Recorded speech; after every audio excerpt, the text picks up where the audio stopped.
अब मैं मनवंतरों, उनके स्वामियों, देवताओं, ऋषियों तथा मनुपुत्रों का परिचय सुनना चाहता हूं। तो मार्कंडेय जी ने कहा, मुनि, मैंने तुम्हें स्वयंभव मनवंतर की बातों को बता दिया। अब स्वारोचिष नामक दूसरे मनवंतर का वर्णन सुनो। वरुणा नदी के तट पर अरुणास्पद नामक नगर में एक श्रेष्ठ ब्राह्मण रहते थे। उनका रूप अश्विनी कुमारों के समान मनोहर था। वे स्वभाव से मृदु, सदाचारी तथा वेद वेदांगों के पारगामी थे। अतिथियों के प्रति उनका सदा ही प्रेम बना रहता था। रात को घर पर आए हुए अभ्यागतों को वे ठहरने के लिए स्थान देते और उनके भोजन आदि की भी व्यवस्था करते थे। उनके मन में प्रायः ये विचार उठा करता था कि मैं रमणीय वन, उद्यान तथा भांति भांति के नगरों से शोभित संपूर्ण भूमंडल को घूम घूम कर देखूं। एक दिन उनके घर पर कोई अतिथि पधारे जो नाना प्रकार की औषधियों के प्रभाव को जानने वाले तथा मंत्र विद्या में प्रवीण थे। ब्राह्मण ने श्रद्धापूर्वक हृदय से अतिथि का स्वागत सत्कार किया। बातचीत के प्रसंग में अभ्यागत ने ब्राह्मण से अनेकों देशों, रमणीय नगरों, वनों, नदियों, पर्वतों और पुण्य तीर्थों की बातें बताई।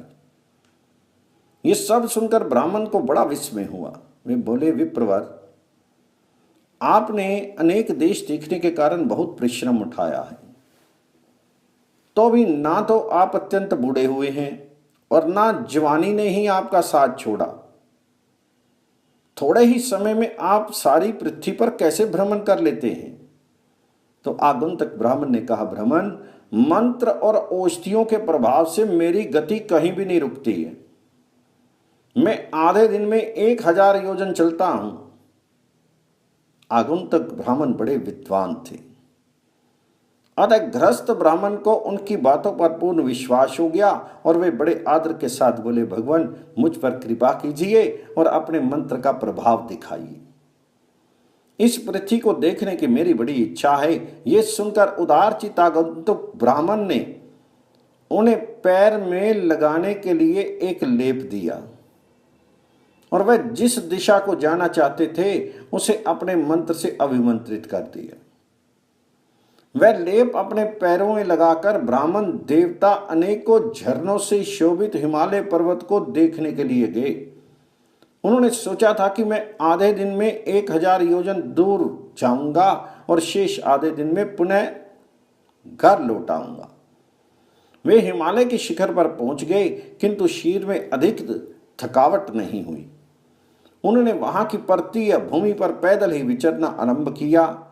बर्फ पर चलने के कारण उनके पैरों में लगा हुआ दिव्य औषधि का लेप घुल गया। इससे उनकी तीव्र गति कुंठित हो गई। अब इधर उधर घूमकर हिमालय के अत्यंत मनोहर शिखरों का अवलोकन करने लगे। वहां सिद्ध और गंधर्व रहते थे, किन्नरगण विहार करते थे तथा इधर उधर देवता आदि के क्रीड़ा विहार से वहां की रमणीयता बहुत बढ़ गई थी। सैकड़ों दिव्य अप्सराओं से भरे हुए वहां के मनोहर शिखरों का दर्शन करने से ब्राह्मण देवता को तृप्ति नहीं हुई। उनके शरीर में रोमांच हो आया। फिर दूसरे दिन आने का विचार करके जब वे घर आने को उद्यत हुए तो उन्हें अपने पैरों की गति कुंठित जान पड़ी। वे सोचने लगे, अहो, यहां बर्फ के पानी से मेरे पैरों का लेप धुल गया। इधर यह पर्वत अत्यंत दुर्गम है और मैं अपने घर में से बहुत दूर चला आया हूं। अब तो घर पर ना पहुंच सकने के कारण मेरे अग्निहोत्र आदि नित्य कर्म की हानि होना चाहती है। यहां रहकर ये सब कैसे करूंगा? ये तो मेरे ऊपर बहुत बड़ा संकट आ पड़ा है। इस अवस्था में यदि मुझे किन्हीं तपस्वी महात्मा का दर्शन हो जाता तो वे घर पहुंचने के लिए मुझे कोई उपाय बता देते। इस प्रकार विचार करते हुए ब्राह्मण देवता हिमालय विचरने लगे। चरणों की औषधि जनित शक्ति नष्ट हो जाने के कारण उन्हें बड़ी चिंता हो रही थी। इस प्रकार वहां घूमते हुए ब्राह्मण पर एक श्रेष्ठ अप्सरा की दृष्टि पड़ी जो अपने मनोहर रूप के कारण बड़ी शोभा पा रही थी। उसका नाम वरुधनी था। उन्हें देखते ही वरुधनी कामदेव के वशीभूत हो गई। उन श्रेष्ठ ब्राह्मण के प्रति तत्काल उनका प्रेम हो गया। वे सोचने लगी ये कौन है, इनका रूप तो बड़ा मनोहर है, यदि ये मुझे ठुकरा ना दें तो मेरा जन्म सफल हो जाए। मैंने बहुत से देवता, दैत्य, सिद्ध, गंधर्व और नागों को देखा है, किंतु एक भी इन महात्मा के समान रूपवान नहीं है। जिस प्रकार इनमें मेरा अनुराग हो गया है, उसी प्रकार यदि ये भी मुझ में अनुरक्त हो जाएं तो मेरा काम बन जाए। फिर तो मैं ये समझूंगी मैंने बहुत बड़े पुण्य का उपार्जन किया। इस प्रकार चिंता करती हुई वह दिव्य लोक की सुंदरी युवती कामदेव से व्याकुल होकर अत्यंत मनोहर रूप धारण किए उनके सामने उपस्थित हुई। सुंदर रूप वाली वरुथनी को देखकर ब्राह्मण कुमार स्वागत पूर्वक उनके पास गए और इस प्रकार बोले, नूतन कमल के समान कांति वाली सुंदरी, तुम कौन हो, किसकी कन्या हो और यहाँ क्या करती हो? मैं ब्राह्मण हूं और अरुणास्पद नगर से यहाँ आया हूं। मेरे पैरों में दिव्य लेप लगा हुआ था जो बर्फ के जल से घुल गया, इसलिए मैं दूर गमन की शक्ति से रहित होने के कारण यहाँ आ गया हूं।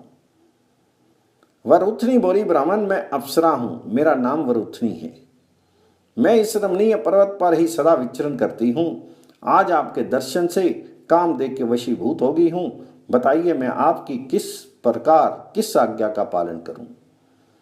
इस समय सर्वथा आपके अधीन हूं। तो ब्राह्मण ने कहा, कल्याणी, मैं जिस उपाय से अपने घर पर जा सकूं और मेरे समस्त नित्य कर्मों की हानि ना हो वही मुझे बताओ।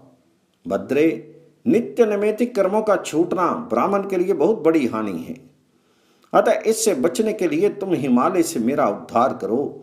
ब्राह्मणों का परदेश में रहना कदापि उचित नहीं है।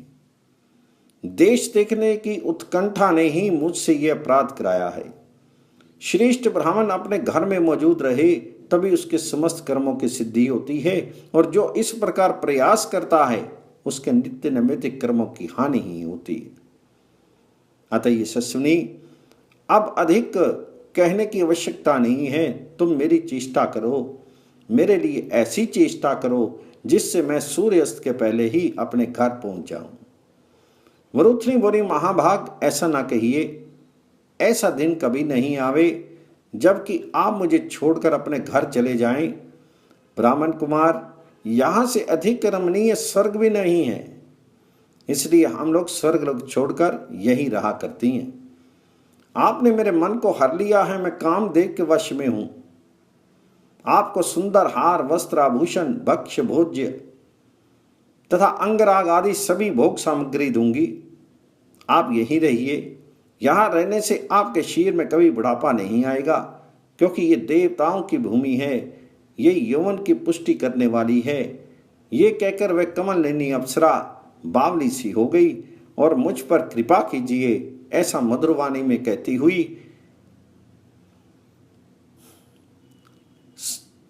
अनुराग पूर्वक उनका आलिंगन करने लगी।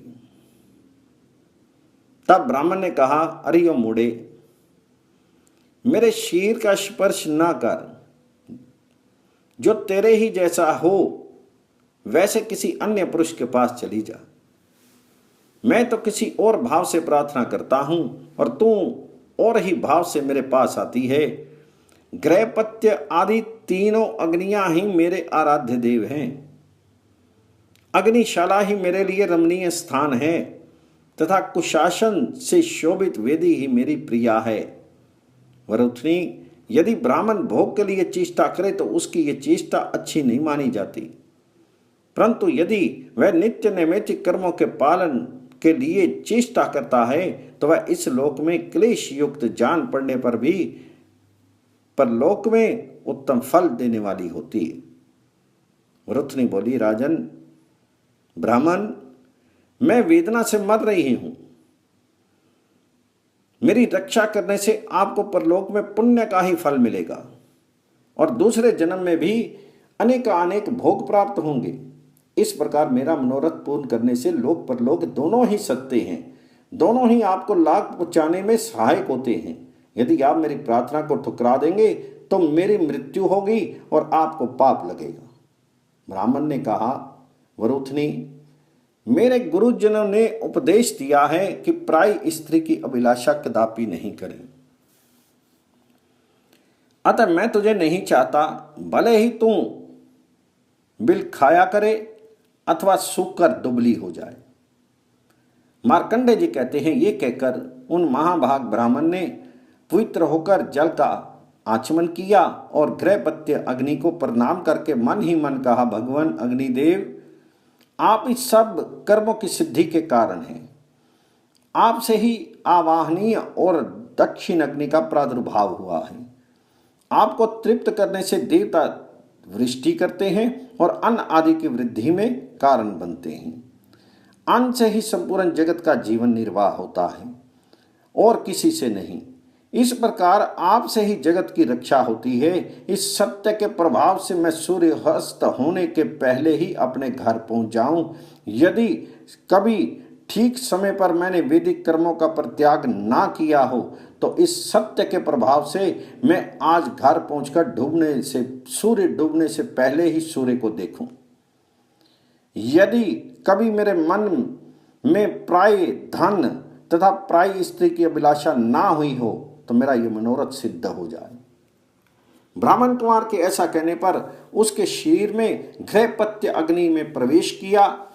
फिर तो वे ज्वालाओं के बीच में प्रकट हुए मूर्तिमान अग्निदेव की भांति उस प्रदेश को प्रकाशित करने लगे।